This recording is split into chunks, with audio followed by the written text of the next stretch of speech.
This is the third lecture, and the title for this lecture is Elementary Signals in the Discrete Time Domain. Before we take up today's topic, I want to give you a couple of tidbits about last day's lecture, and one of them is to introduce you to two very outstanding scientists. One of them is Leonhard Euler. You remember we talked about Euler's relation e to the j theta equal to cosine theta plus j sine theta. If Euler was not there and he had not written this relationship, imagine what would have happened to science, technology and electrical engineering in general. Euler, a brief life history. He was born in Basel, Switzerland, the son of a clergyman. He graduated from the University of Basel in 1724 and joined the Russian Academy of Sciences in St. Petersburg, which was later changed to Leningrad. It has come back to the original name. In 1727, on the invitation of Catherine I, he served in a similar capacity at the German Academy of Sciences at the request of Frederick the Great in 1741. He was perhaps the most prolific mathematician of all times, even continuing to dictate books and papers after he became blind in 1766. He still found time for 13 children and 2 wives, the second of whom he took when he was 69 years old.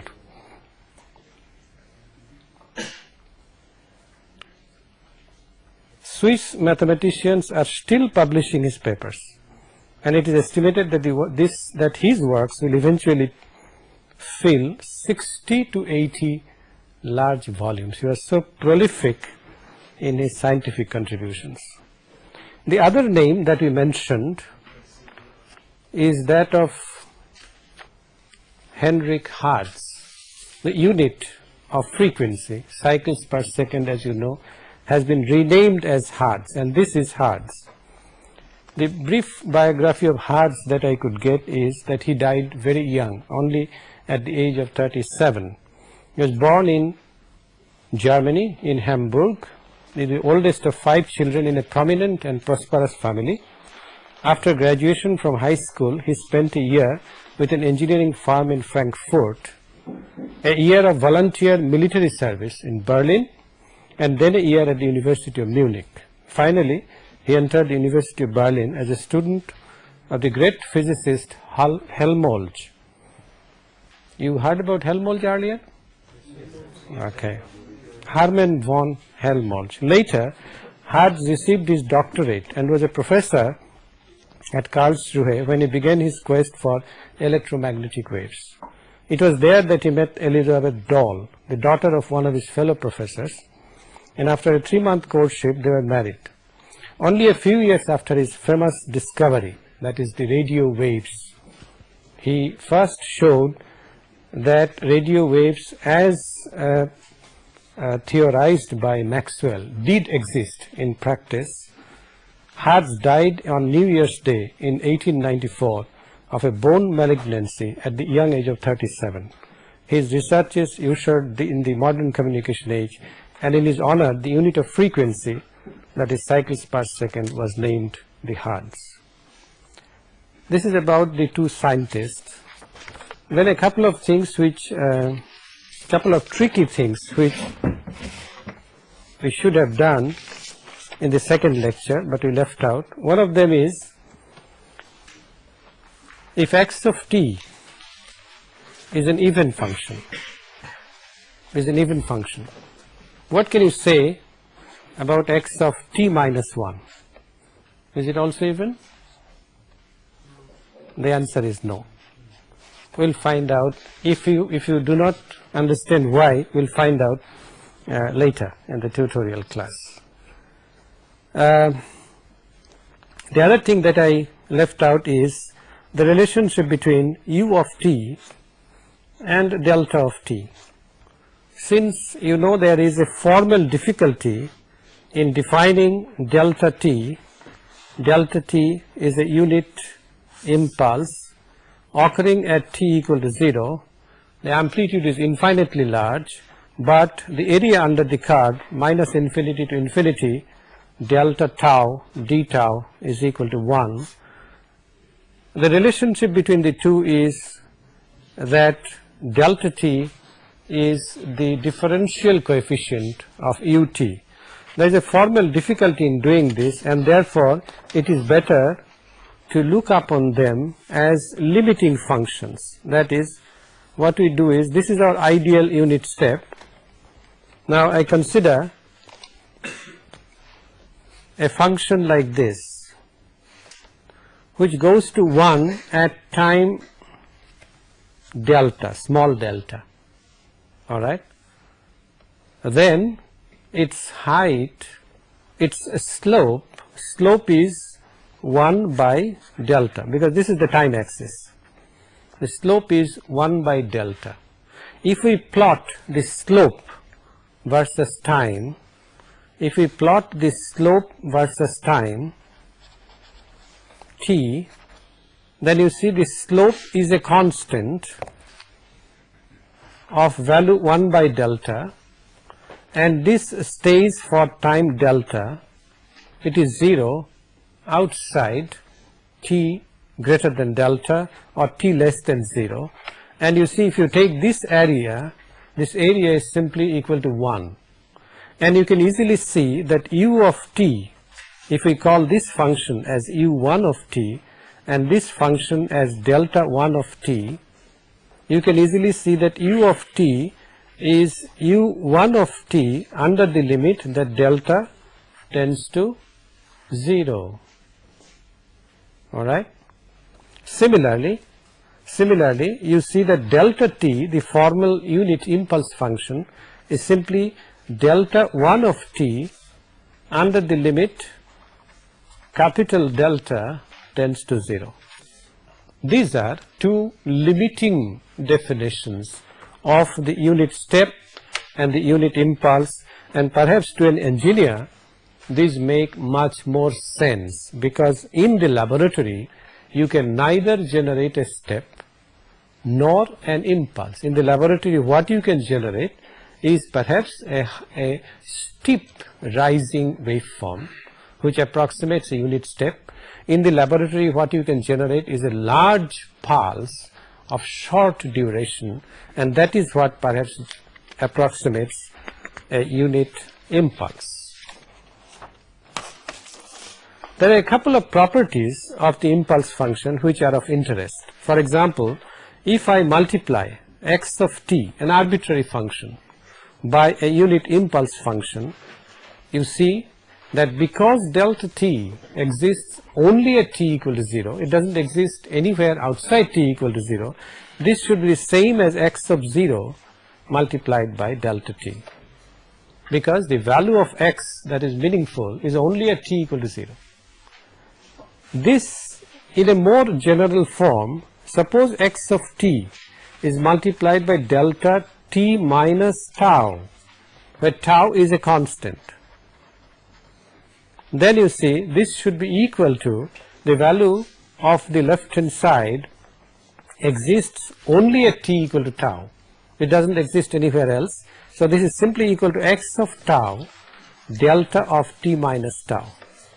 It is as if x of t is given over all possible values of time, and what we are doing is we are sifting out or sampling out one of its values at a specific instant of time. By multiplying delta t minus tau, we are multiplying by an impulse which occurs at t equal to tau, and it is as if we are sifting out or sampling out the value of x, the arbitrary function, at t equal to tau. More generally, if you integrate this from minus infinity to any value which is tau plus, that is a range in which the impulse function occurs, then this this also has to be integrated from minus infinity to tau plus. You multiply by dt, and since x of tau is a constant, it comes out, and the rest of the integral is unity. And therefore, by multiplying by a unit impulse, we are sampling out the value of an arbitrary function at the specific instant at which the impulse occurs. This is called the shifting, S-I-F-T-I-N-G, or sampling, S-A-M-P-L-I-N-G, sampling property of delta t, of the unit impulse function. And electrical engineers shall be greatly interested in this property, because this defines the rudiments of sampling, that is converting a continuous time signal into a discrete time signal. And it is actually done by approximations to impulse functions, but for simplicity we shall consider this sampling to be done by an impulse function. You shall see that analysis gets greatly simplified if we do consider sampling by an impulse function.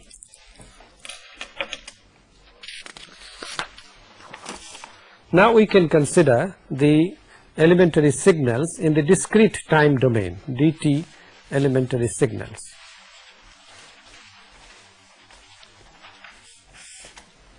And in consonance with what we have talked about in continuous time signals, the two of the most important elementary discrete time signals are the unit step. Now it's no longer a function of small t is for continuous time function, it is of small n, where n is an integer, and u of n is defined like this. If this is your n axis and this is u of n, then u of n exists for all values of n greater than or equal to 0, and its value is equal to unity at all values of n, and therefore u of n is like this. And this continues ad infinitum. This is 0, 1, 2, 3, 4 and so on. U of n therefore is exactly like a unit step function in the continuous time domain. It is as if a sampled version of the unit step, sampled at equal intervals of time, and the time interval is discretized to integers. Actually, this interval shall be some value capital T, which you have normalized to 1. In the first lecture we had pointed that out. So this is u of n, and delta n on the other hand does not have this kind of an analogy, that is delta n is not sampled version of delta t. That is the difference. Delta n is simply one single value, one single sample at n equal to 0, and the height or the value of the sample is equal to 1. So if we write analytically, u of n is equal to 1 for n greater than equal to 0, and it is 0 otherwise. On the other hand, delta n is equal to 1 only for n equal to 0, it is 0 otherwise. These are the two elementary signals, two of the most important elementary discrete time signals. You notice the difference. I repeat, u of n can be considered to be a sampled version of u of t. The height is 1 and it exists for all values of n greater than or equal to 0. On the other hand, delta n cannot be considered as the sampling of delta t, because the value of delta n is 1 only at a specific value of small n, namely n equal to 0. By the same token,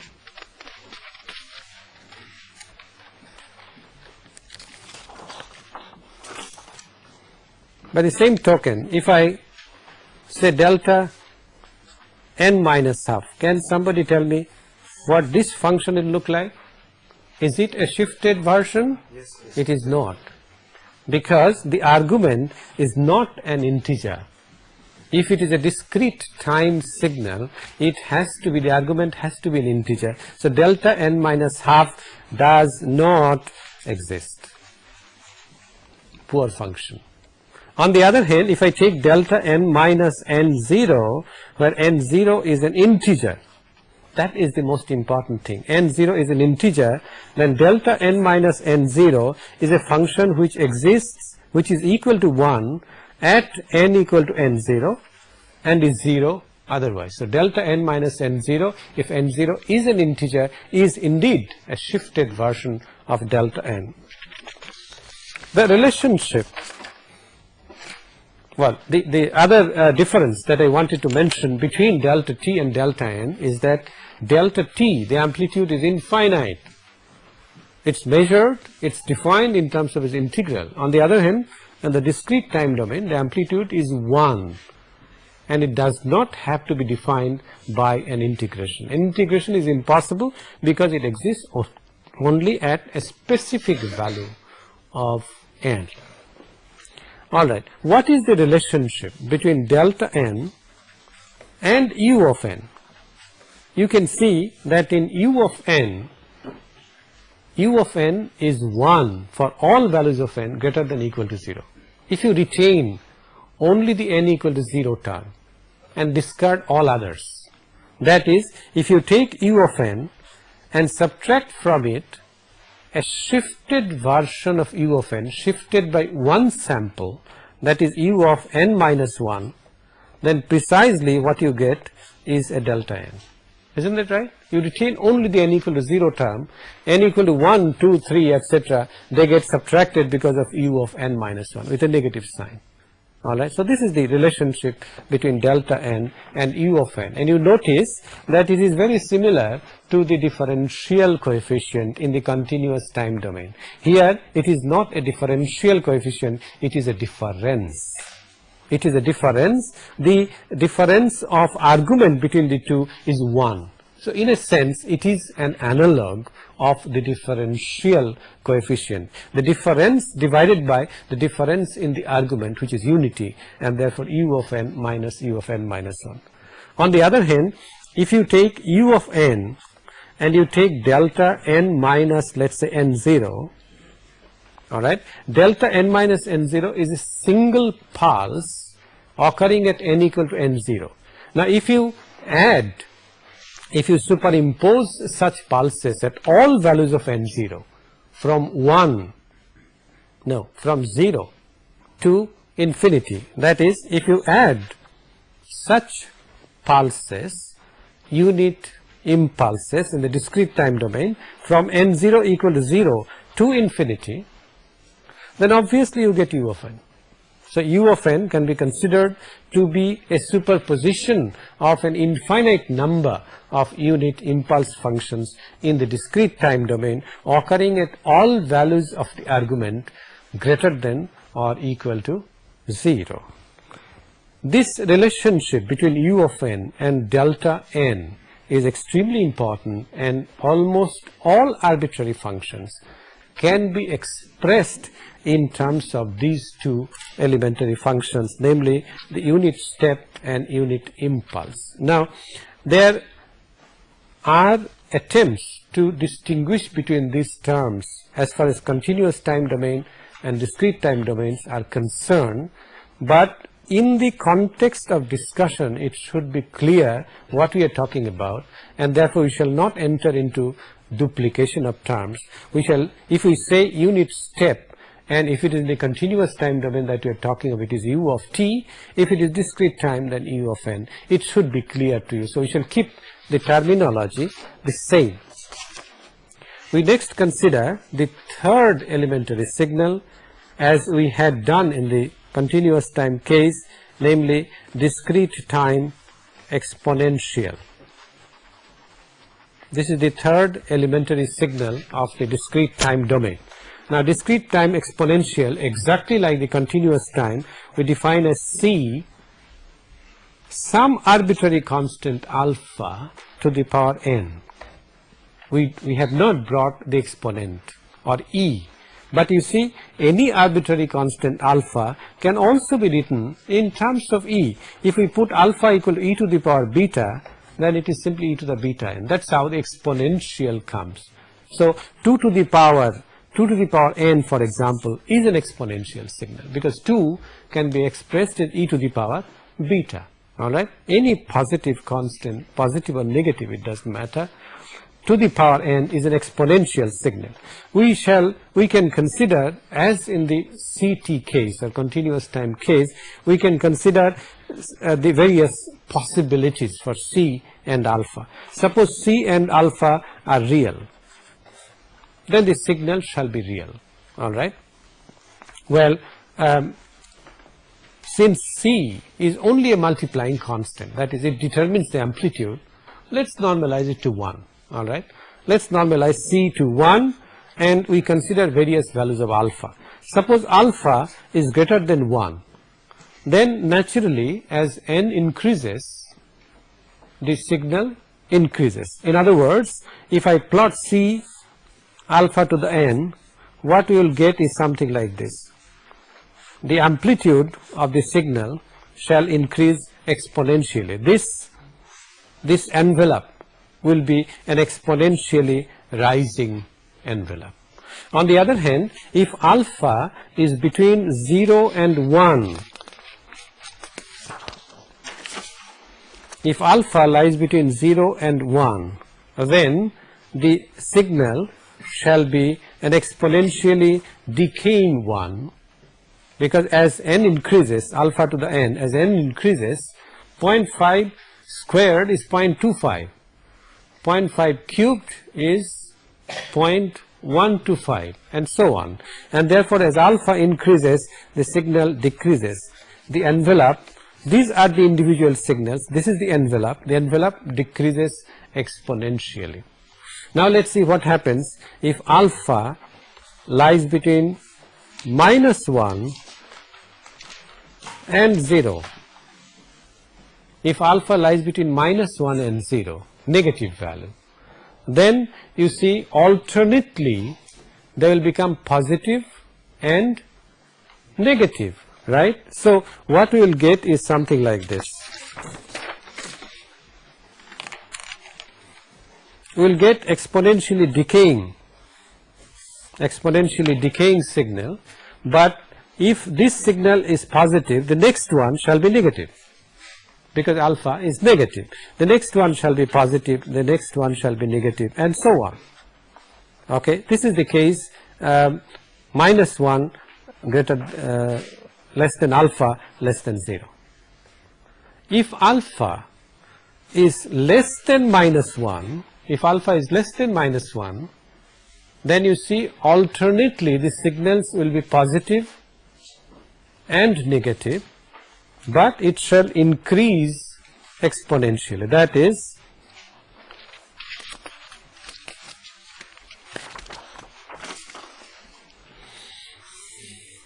it would be something like this. If alpha is less than -1, then if this signal is positive, the next one will be negative, and so on.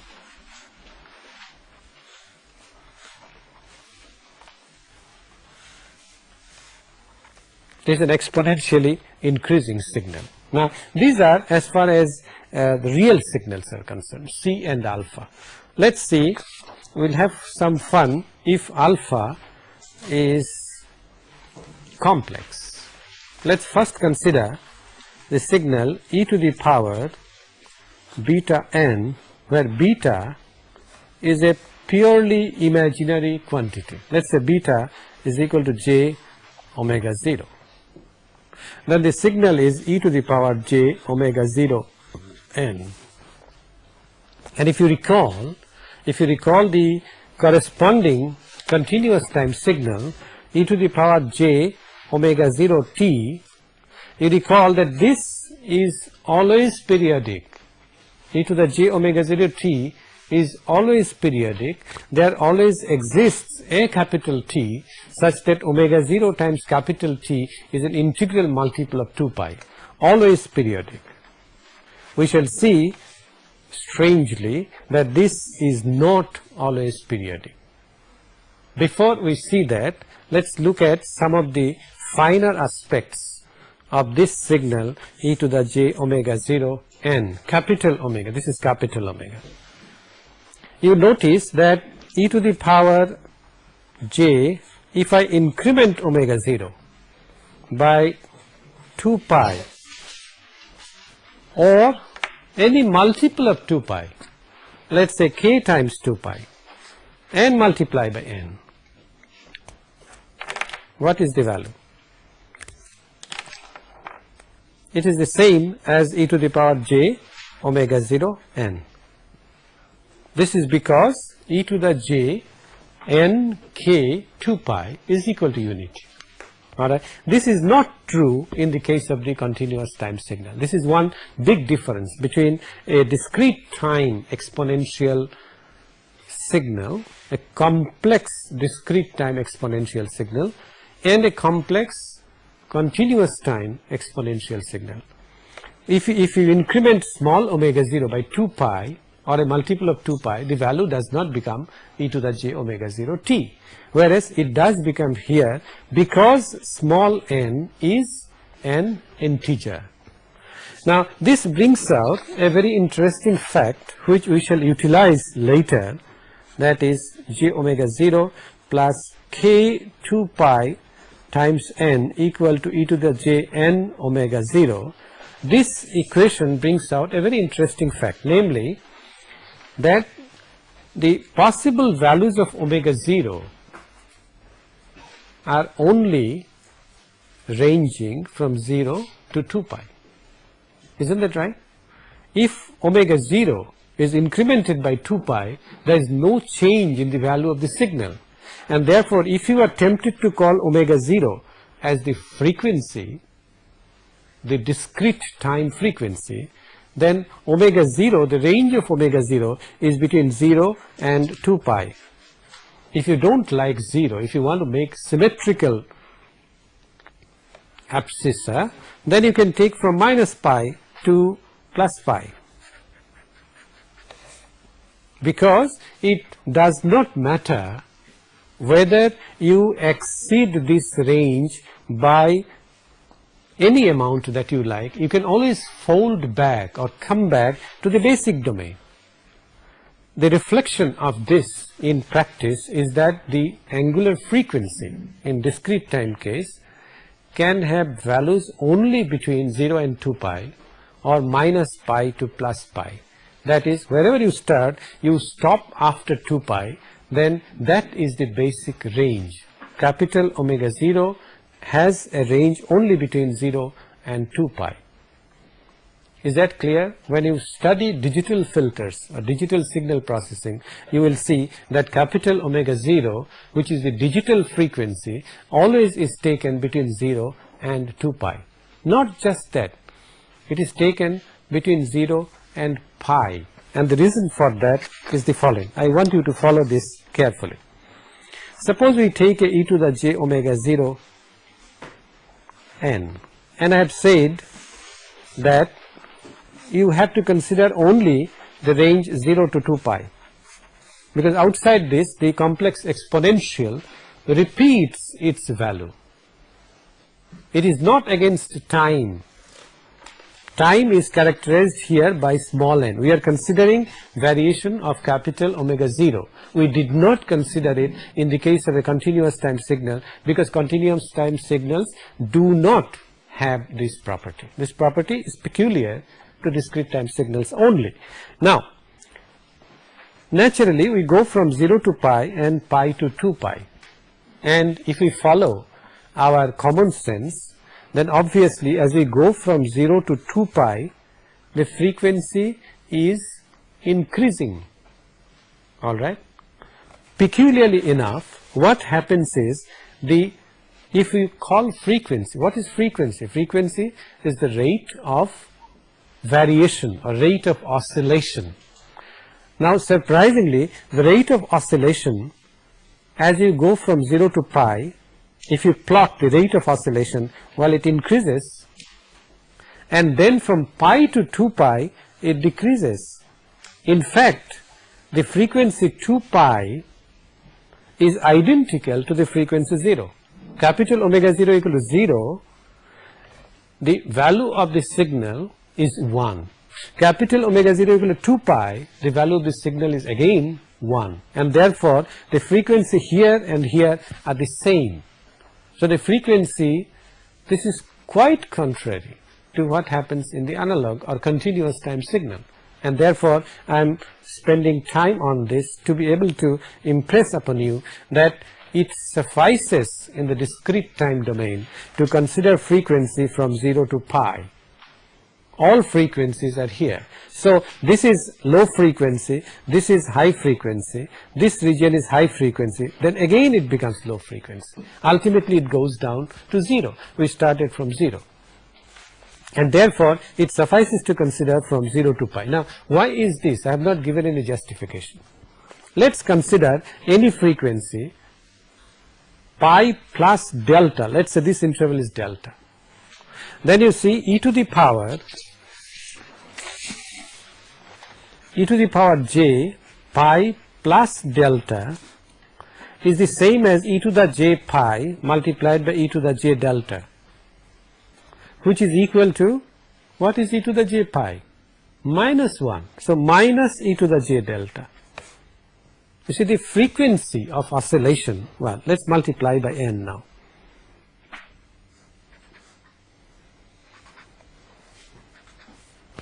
We are generalizing now, all right.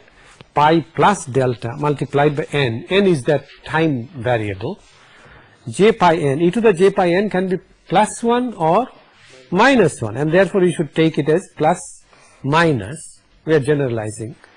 Now you see that around pi, it does not matter which way we go, plus delta or minus delta, it is delta which is the angular frequency, because it is only the amplitude which is affected by pivoting at omega 0 equal to pi. And therefore in the angular frequency domain, as omega 0 goes from 0 to pi, the rate of oscillation increases, and as we go from pi to 2 pi, the rate of oscillation decreases. And this creates problems. It does sound very simple and logical and simplifying, because we don't have to consider infinite number of frequencies as in the continuous time domain. In the discrete time domain, it suffices to consider frequencies only from 0 to pi, because all frequencies are contained here. If you go beyond pi, then you shall simply, if you go equal distance on this side or this side, the frequency is the same, and therefore it suffices to consider this range, and this in communication parlance, as you shall learn later on, is called the base band. In digital communication, this is called base band. If you take the course on digital signal processing, also you shall come across this term, and signals shall be processed only in the baseband, because it does not make sense to continue processing, because you are simply repeating the frequency. If this point is clear, then you go to the question of periodicity of e to the j omega 0 n, the exponential signal. Well, since we are not sure whether this signal would be periodic or not, we say possible periodicity of e to the j omega 0 n. And if you recall the basic definition of periodicity, a discrete time signal x of n is periodic if and only if you can find a minimum number, capital N, such that x of n is equal to x of n plus capital N. If you can find a an integer capital N such that x of n becomes equal to x of n plus n, then yes, it is periodic. And the smallest value of n is known as the period of the discrete time signal. If we apply this criterion here, you see e to the j omega 0 n should be equal to e to the j omega 0 n plus n, then you come up with this would be equal if and only if e to the j omega 0 capital N is equal to 1, which means that omega 0 times capital N should be equal to 2 pi or some multiple, integral multiple of 2 pi, m times 2 pi. Is that point clear? What we wanted is e to the j omega 0 capital N should be equal to 1. This leads to the equation that omega 0 capital N should be equal to either 2 pi or an integral multiple of 2 pi, which means that this quantity omega 0 should be equal to twice pi times a rational number small m by capital N. This is the condition for periodicity of the exponential signal e to the j omega 0 n in the discrete time domain. And you notice that this is indeed a very strict constraint. For example, a signal like, let's take some examples. Cosine of n by 6, although it is a cosine function, it is not periodic. Why? Because omega 0 is equal to 1 by 6. It is not, it cannot be put in terms of 2 pi times a rational number. So this is not periodic, even though it is a cosine function. So cosine or sine or exponentiation in a discrete time case does not guarantee periodicity. For periodicity, this is the relation that has to be obeyed. That is, the coefficient of Jn must be 2 pi times a rational number. Let's take some more examples. Let's say cosine of 2 pi n divided by 12. Is this periodic? This gives omega 0 equal to 2 pi 1 by 12. And therefore indeed it is periodic with a period capital N equal to 12. Alright. On the other hand, if I take, let's say, cosine of, now be careful, 5 pi n divided by 12. Oh, let's make some more odd number. Okay, 31. Some number, 31. 5 is a prime number, 31 is a prime number. Now, can I write this? Can I conclude that it is periodic or non-periodic? The test is omega 0 is equal to 2 pi multiplied by omega 0 should be the coefficient of n. So I can write this as 2.5 divided by 31. Is that okay? Which I can write as 5 divided by 62, and therefore indeed this is periodic, because 5 by 62 is a rational number. But the period here, capital N, is 62, not 31. Is that clear? This is a big difference between continuous time signals and discrete time signals. Discrete time signals, although it's very tempting by looking at the signal to say that it is periodic, it may or may not be periodic. The essential condition is that omega 0, let me write down the essential condition. If your signal is e to the j n omega 0, it can be either in this form or in terms of cosine or sine. Alright. The coefficient of n, that is the discrete time integer variable, must be twice pi times some number small m divided by capital N. M by n must be a rational number. Alright. And therefore the period is equal to, if this is a rational number, period is n, which you can write as 2 pi m by omega 0. Is that correct? The period capital N must be 2 pi m by omega 0, and capital N, this is another test, capital N must be an integer, otherwise it is not a periodic function. Now what is the fundamental frequency? You recall that in the continuous time case the fundamental frequency is 2 pi by capital T, the fundamental angular frequency is 2 pi by capital T, and this is small omega 0, which we wrote as 2 pi times frequency in Hertz. Alright, here if I write frequency as 2 pi divided by n, then you notice that it is omega 0 divided by small m. In the continuous time case it was simply small omega 0. In the discrete time case it is capital omega 0 divided by m.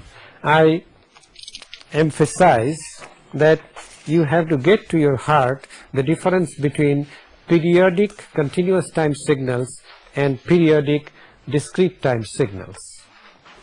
We shall of course work out problems in the tutorial class about this elementary signals, the difference between continuous time and discrete time signals. After these three basic signals, that is u of n, delta n, and the exponential signal, that is c e to the power beta n, let's see how these signals define a system. A system basically is defined by the type of signals that it handles. For example, if a system S takes in a continuous time signal x of t and produces at the output a continuous time signal y of t, then the signal S is known as a continuous time system. The system S is known as the continuous time, a continuous time system. It takes in a continuous time signal, it gives out a continuous time signal, it is a continuous time system. On the other hand, if it takes in a discrete time signal x of n and produces a another discrete time signal y of n, then the system is called a discrete time system. Now, one can ask, there are systems which take continuous time signals and outputs or produces a discrete time signal. And the most usual example of such a system is the A to D converter. A to D converter. It takes an analog signal and produces a digital signal. It takes a continuous time signal x of t, and maybe it produces a y of n. What would you call such a system? It's neither continuous time nor discrete time. So it's called a hybrid system. So a system can be continuous time, it can be discrete time, it can be hybrid. There is an inverse of this also, that is you take a discrete time signal and you produce a continuous time signal. This is also a hybrid system, and this system is D to A converter. Alright. A system, a big system, can almost always be decomposed into its subsystems, which means that you can take smaller systems and connect them meaningfully to make another system, to make a large system. And there are several types of interconnections that one is interested in. Suppose we have two systems like this, S1 and S2, such that the output of S1 is the input of the next stage of the next system, and the overall system produces an output here. To be more specific, let's consider a continuous time system x of t. This produces y1 of t, and this output is y of t. Then y1 of t is an intermediate output or input. It is the output of S1 and the input of S2.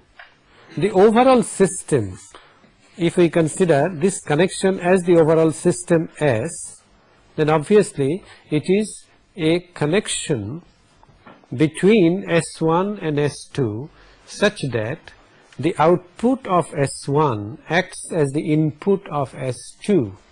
Such a system is known by the name cascade, C-A-S-C-A-D-E, cascade or series connected system, or there is still another name, tandem connection, tandem, T-A-N-D-E-M.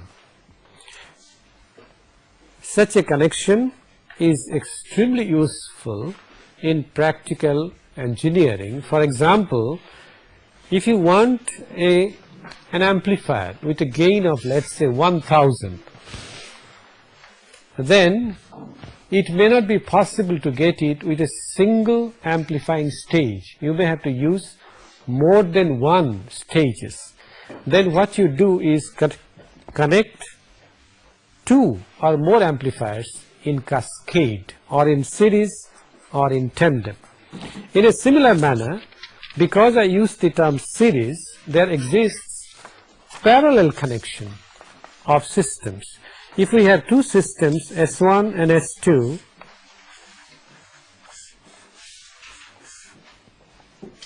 which receive the same input, that is, to be specific, let's say it's a discrete time system, same input x of n goes to both the two systems, and the outputs of S1 and S2 are added together.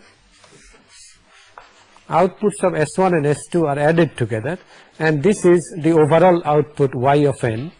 This is y1 and this is y2. Then such a system is known as a parallel connection of systems. A parallel connection, for example, is used in alternators. When you require more power, more energy than a single generator can supply, what you do is you parallel two generators, parallel connection of generators. Or in the case of a stereo amplifier, the final stage, the power amplifier stage, you want to produce a 20-watt music, and you have two amplifiers, each can give you only 10 watts. Then you connect them in parallel. That is the same signal you apply to both, and then you mix the two outputs. Mix. Here I have shown simple addition. You might mix in such a manner that one of the channels amplifies the bass, the other channel amplifies the treble, and you might mix them in a certain proportion which is more pleasing to your ears, and then whatever be the proportion, the connection is a parallel connection. There can also be combinations of series and parallel connections. For example, you can have a system S1 in series or in cascade with S2, and you can have a system S3, and they can run in parallel.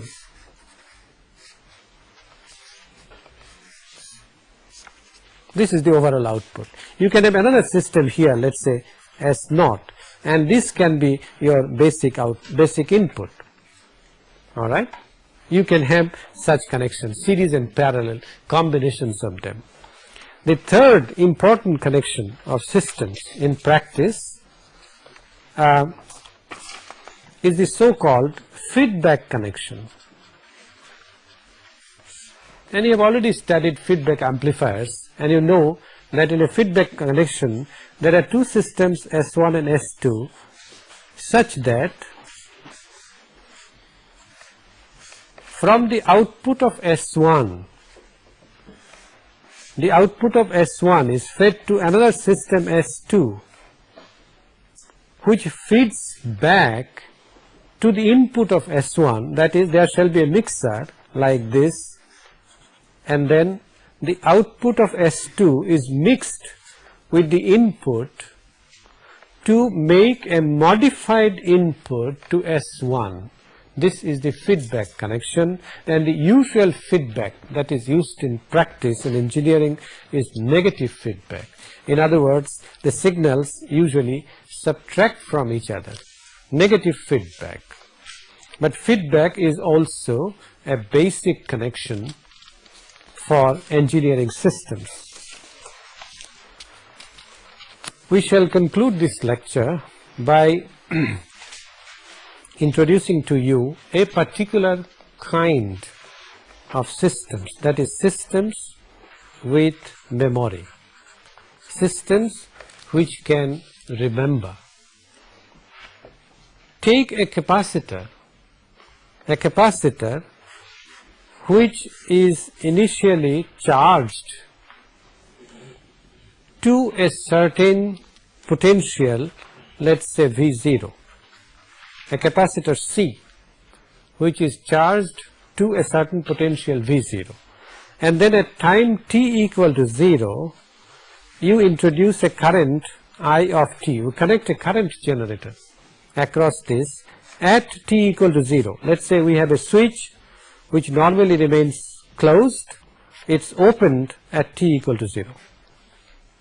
Then this current generator shall charge this capacitor, and the voltage Vt at any instant of time shall be 0 to t I of tau d tau plus the initial voltage V0, where I have made a mistake. Can you see what the mistake is? This is the charge, so it must be divided by capacitance to get the voltage. Now you see this capacitance, even though excited with a source I of t from t equal to 0, it does not forget what it had at negative t, at t less than 0. It memorizes, it keeps in its memory the voltage V0. So a capacitor is a system, a single capacitor is a system with memory. A system which has no memory is known as a memory-less system. Another name for this is the instantaneous system. If you have understood the general concept of memory, then it is not difficult now for me to formally define what is a memory-less system and what is a memory system.